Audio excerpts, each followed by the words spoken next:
ដកស្រង់ចេញពីសៀវភៅ Dark Psychology ដែលនិយាយអំពី5យ៉ាងមនុស្សស្រីមិនដែលនិយាយតែនាងតែងតែសង្កេតមើលបរិសុទ្ធតែយើងទាំងអស់គ្នាធ្លាប់ឆ្ងល់ថាហេតុអ្វីបានបរិសុទ្ធខ្លះមិនសូវសង្ហាមិនសូវមានលុយ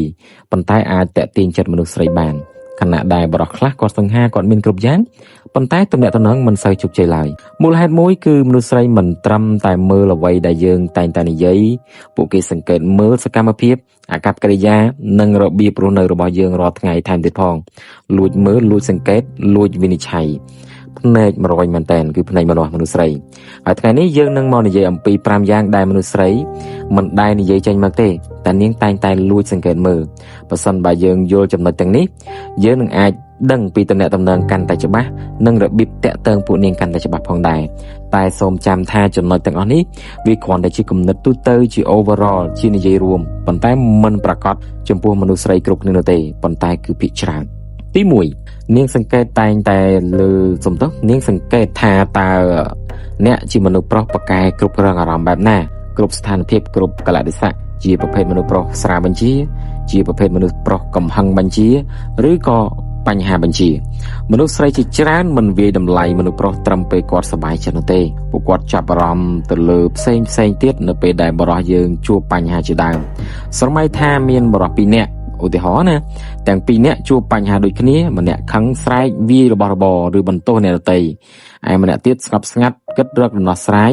និងនិយាយដោយការគោរពត្រឹមត្រូវបញ្ហាគឺបញ្ហាតែដំណោះស្រាយគឺជារឿងចម្បងតើអ្នកគិតថាមនុស្សស្រីភាគច្រើននឹងមានអារម្មណ៍សុវត្ថិភាពជាមួយបរិសុទ្ធទី1ឬទី2ការគ្រប់គ្រងអារម្មណ៍មិនមានន័យថាអ្នកមិនអាចខឹងឬមិនសោកសៅនោះទេតែវាមានន័យថាបរិសុទ្ធនោះមិនឲ្យអារម្មណ៍មកគ្រប់គ្រងការសម្រេចចិត្តរបស់ខ្លួនឡើយហើយពេលដែលអាចស្ដាប់មុននឹងឆ្លើយតបអាចពិភាក្សាបញ្ហាដោយស្ងប់ស្ងាត់និងទទួលខុសត្រូវចំពោះកំហុសរបស់ខ្លួននោះបរិសុទ្ធនោះកំពុងតែបង្ហាញភាពចាស់ទុំផ្លូវអារម្មណ៍ហើយមនុស្សស្រីគឺចាប់អារម្មណ៍ខ្លាំងមែនទែនសម្រាប់មនុស្សស្រីជាច្រើនភាពចាស់ទុំបែបនេះវាមានតម្លៃខ្លាំងជាងពាក្យផ្អែមល្ហែមឬអំណោយថ្លៃព្រោះវាធ្វើឲ្យនាងមានអារម្មណ៍ថាអាចប្រឈមបញ្ហាជាមួយអ្នកបានដោយមិនបារម្ភថាអ្វីអាចคล้ายទៅជាចំនួនធំនិងបែកបាក់គ្នាទី2នាងសង្កេតរបៀបដែលអ្នកប្រព្រឹត្តចំពោះមនុស្សដែលមិនអាចផ្ដល់ផលប្រយោជន៍ឲ្យអ្នកទាំងអស់គ្នាយល់បានទេនៅពេលដែលបរិសុទ្ធនឹងបង្ហាញអាកប្បកិរិយាទៅលើមនុស្សថ្នាក់ទាបមនុស្សដែលមិនអាចផ្ដល់ផលប្រយោជន៍ឲ្យខ្លួនព្រោះមនុស្សប្រុសមនុស្សសាមញ្ញទូទៅតែងតែផ្ដល់ការគោរពផ្ដល់តម្លៃទៅលើមនុស្សដែលlevel ខ្ពស់ជាងខ្លួនអញ្ចឹងនាងសង្កេតមើលបរិសុទ្ធនឹងចំពោះការនិយាយស្ដីទៅលើមនុស្សថ្នាក់ទាបជាងខ្លួនបរិសុទ្ធជាច្រើនព្យាយាមធ្វើល្អចំពោះមនុស្សស្រីដែលខ្លួនចាប់អារម្មណ៍ប៉ុន្តែមនុស្សស្រីជាច្រើនមិនត្រឹមតែមើលរបៀបដែលអ្នកប្រព្រឹត្តចំពោះនាងនោះទេនាងក៏សង្កេតថាអ្នកនិយាយជាមួយឪពុកម្ដាយរបស់អ្នកយ៉ាងម៉េចឪពុកម្ដាយរបស់បរិសុទ្ធណាអ្នកគោរពអ្នកបម្រើបរិសុទ្ធខ្លះគាត់មានបម្រើទៅ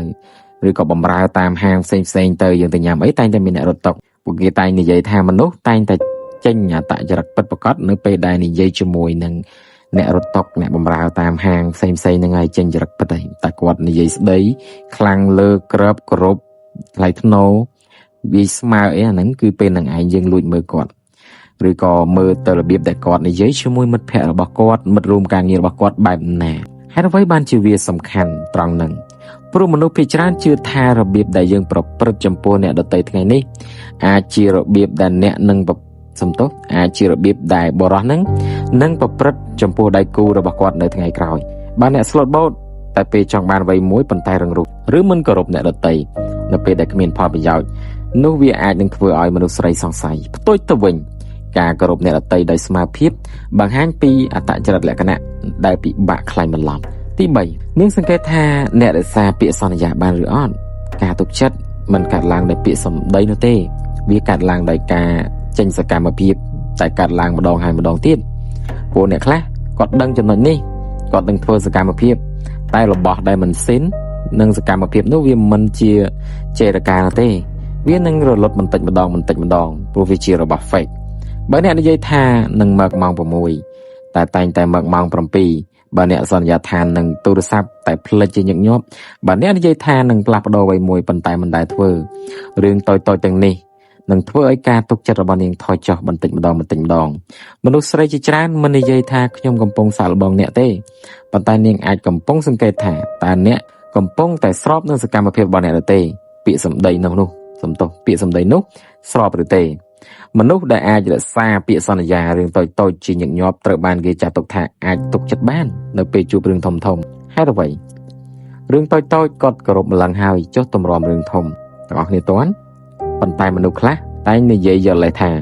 រឿងតូចៗមិនសូវសំខាន់កុំយកវាទុកក្នុងចិត្តខ្លាំងពេកដល់ពេលមានរឿងធំតើអ្វីដែលជាលេសពួកគេដឹងអត់រឿងនេះធំដោះស្រាយមិនបានទេទុកមួយឡែកសិនទៅរឿងតូចៗមិនអាចប្រឈមមុខដោះផងចុះទម្រាំរឿងធំ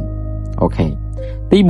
4នាងសង្កេតថាអ្នកមានគោលដៅក្នុងជីវិតឬអត់មនុស្សស្រីជាច្រើនមិនរំពឹងថាបរិះត្រូវតែជោគជ័យខ្លាំងភ្លាមនោះទេប៉ុន្តែនាងចង់ដឹងថាអ្នកកំពុងដើរទៅទិសណាអ្នកមានគោលដៅឬទេអ្នកកំពុងរៀនជំនាញថ្មីឬទេអ្នកខិតខំអភិវឌ្ឍខ្លួនឯងដែរឬទេ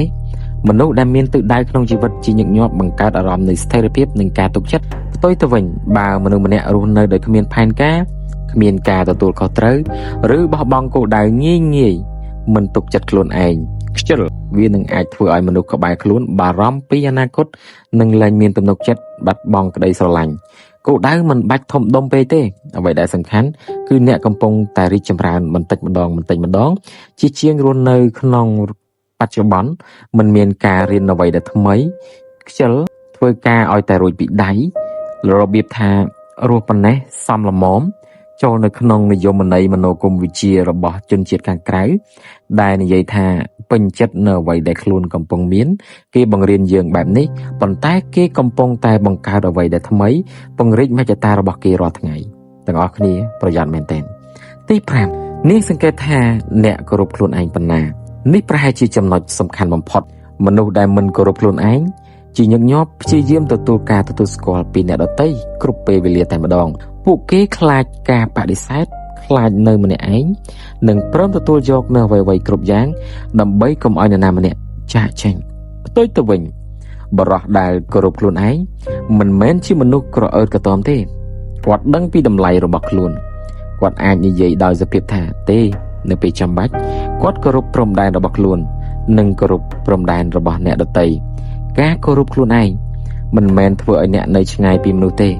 ផ្ទុយទៅវិញវាជួយបង្កើតទំនាក់ទំនងដែលមានការគោរពគ្នាទៅវិញទៅមកមនុស្សស្រីជាច្រើនអាចនឹងមិននិយាយចេញមកថាខ្ញុំកំពុងសង្កេតរឿងនេះទេប៉ុន្តែតាមរយៈពេលវេលាសកម្មភាពរបស់អ្នកនឹងប្រាប់ជំនួសពាក្យទាំងអស់នោះចំណុចនេះបញ្ជាក់ថាអ្នកជាមនុស្សប្រុសដែលគោរពខ្លួនឯងមិនបន្ទាបខ្លួនឯងទាមទារការស្រឡាញ់ទាមទារការយកចិត្តទុកដាក់ពីមនុស្សស្រីឡើយឧទាហរណ៍មនុស្សស្រីកំពុងតែនិយាយភាសាចង់បែកពីអ្នកមិនមានតម្លៃនៅក្នុងចិត្តនាងបន្តទៀតនោះទេមនុស្សប្រុសដែលមិនគោរពខ្លួនឯងតែងតែប្រើទឹកភ្នែកការលួងអង្វរ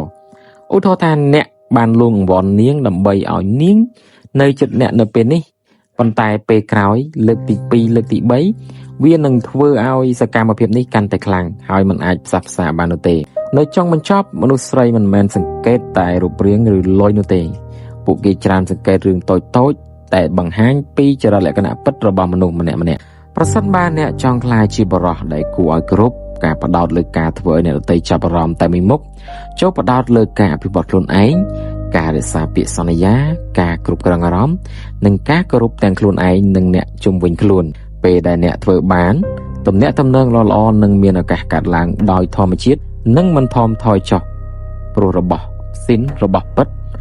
ជានៅថិតថេរបានយូរជាងសម្រាប់វីដេអូចិត្តវិទ្យានិងវីដេអូចំណេះដឹងពីមេរៀនជីវិតបាទអ្នកទាំងអស់គ្នាចូលចិត្តកុំភ្លេចជួយ like subscribe និង share វីដេអូ admin comment ពាក្យល្អៗខាងក្រោមដើម្បីជាកម្លាំងចិត្តសម្រាប់ admin ផលិតវីដេអូក្រោយអរគុណច្រើនជម្រាបលា